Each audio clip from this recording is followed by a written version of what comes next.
अस्सलाम वालेकुम, आप देख रहे हैं सिटी 11 न्यूज पाकिस्तान HD। खबर शामिल करते हैं मकवाना से। हमारे नुमाइंदा मलक सरफराज अली की रिपोर्ट के मुताबिक गवर्नमेंट की हिदायत पर असिस्टेंट कमिश्नर जनावाला ज़ैनुल आबिदीन ने सस्ते सहूलियात बाजार में आटा चीनी वाफर तादाद में स्टॉलों पर रख दी। तफसीलात के मुताबिक आटे की कमी को पेश नजर रखते हुए गवर्नमेंट की हिदायत पर असिस्टेंट कमिश्नर जनावाला ज़ैनुल आबिदीन ने TMA अमला, CO इंस्पेक्टर सफदर नवाज और दीगर अमले ने सस्ते सहूलियात बाजार को खोल दिया, जिसमें आटे की कमी को पूरा करने के लिए वाफर तादाद में आटा स्टॉलों पर रख दिया गया। 20 किलो आटे के थैले को 860 रुपए में फरोख्त करने की हदायत जारी कर दी।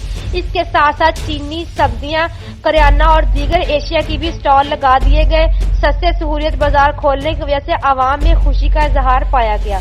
मजीद खबरों के लिए देखते रहिए सिटी 11 न्यूज पाकिस्तान HD।